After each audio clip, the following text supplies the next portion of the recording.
प्राण प्रतिष्ठा एक बहुत ही महत्वपूर्ण और बहुत ही जटिल प्रक्रिया है, विषय है। बहुत समय से विवादों में रहा है।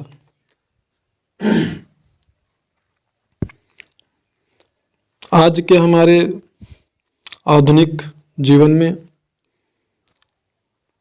प्राण प्रतिष्ठा की परिभाषा ही बदल गई है।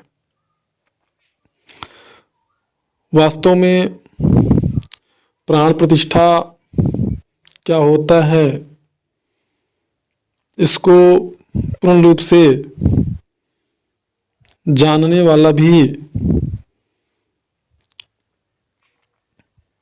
लोगों को बहुत ही कम मिलेंगे। आज के समय में जिस प्रकार से मंदिरों में मूर्तियां स्थापित होती हैं प्राण प्रतिष्ठित, चूंकि मंदिरों में जब मूर्तियां स्थापित होती हैं तो सर्वप्रथम उनका प्राण प्रतिष्ठा किया जाता है। लेकिन क्या प्राण प्रतिष्ठा करने से वह मूर्तियां जागृत हो जाती हैं, या जैसे कि साधना से संबंधित जो सामग्री हैं, किसी भी साधना से संबंधित, खास करके अगर हम यंत्र की बात करें, यंत्र तंत्र में प्राण प्रतिष्ठा का बहुत ही अहम स्थान होता है, महत्वपूर्ण भूमिका होती है। लेकिन क्या यंत्र या साधना संबंधित सामग्री का प्राण प्रतिष्ठा कोई भी कर सकता है? महत्वपूर्ण तो यह है कि कोई भी व्यक्ति साधना से संबंधित अगर यंत्र है तो क्या उसका प्राण प्रतिष्ठा कर सकता है, यह सबसे महत्वपूर्ण है।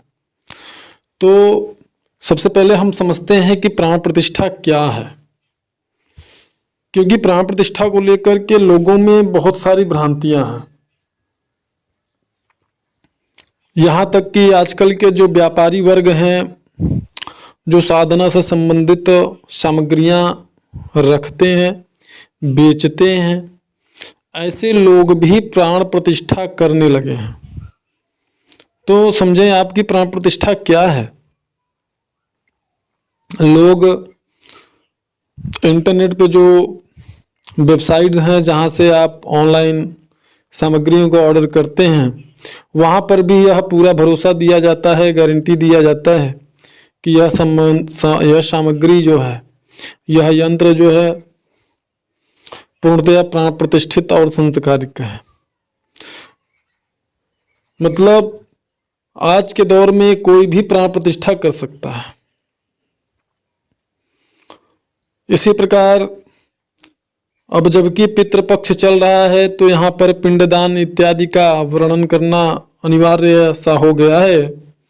यहाँ पे आप ऐसे समझिए कि जो सामान्यतया सभी पूजा पाठ घाटों पे लोग करवाते हैं या पितृपक्ष में पिंडदान इत्यादि करवाते हैं, तो क्या सभी जो कर्मकांडी गुरु मार्गदर्शक होते हैं, पंडित जी लोग होते हैं, क्या सभी पिंडदान इत्यादि करवाते हैं? तो हमारे उस क्रिया से क्या अतृप्त जो जीवात्माएं हैं, हमारे पूर्वज हैं, उन सभी को क्या तृप्ति प्राप्त हो जाती है?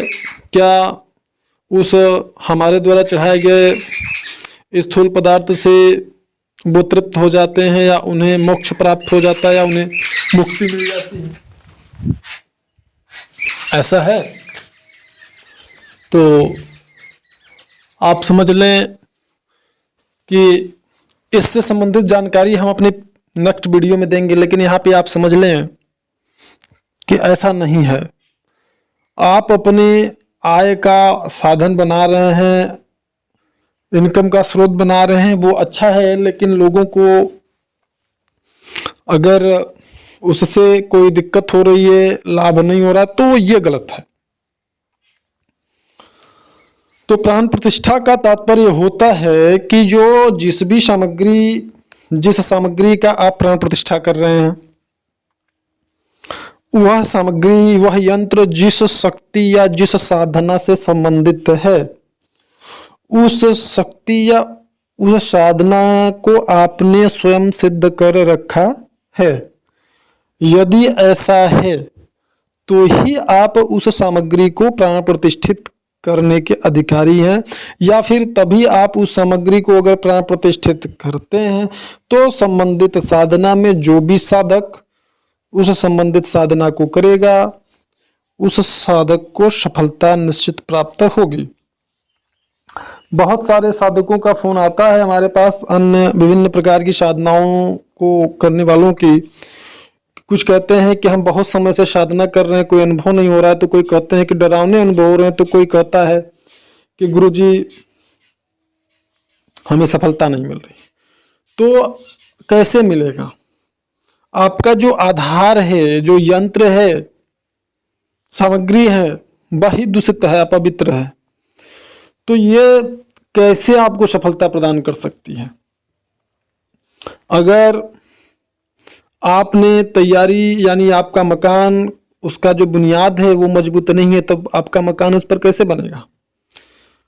भाई, जब शक्ति अगर सिद्ध है मार्गदर्शक को, तो ही वह शक्ति से अनुग्रह उनका प्राप्त होगा, उनसे वह आदेश प्राप्त करके उस सामग्री को प्रतिष्ठित कर सकते हैं। प्राण प्रतिष्ठा का मतलब संबंधित शक्ति के अंश को, ऊर्जा के अंश को उस सामग्री में, उस यंत्र में प्रतिष्ठित कर देना, स्थापित कर देना।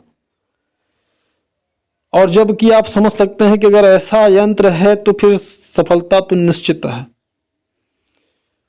तो इस वीडियो में इतना ही, मिलते हैं नेक्स्ट वीडियो में पूरी जानकारी के साथ। धन्यवाद।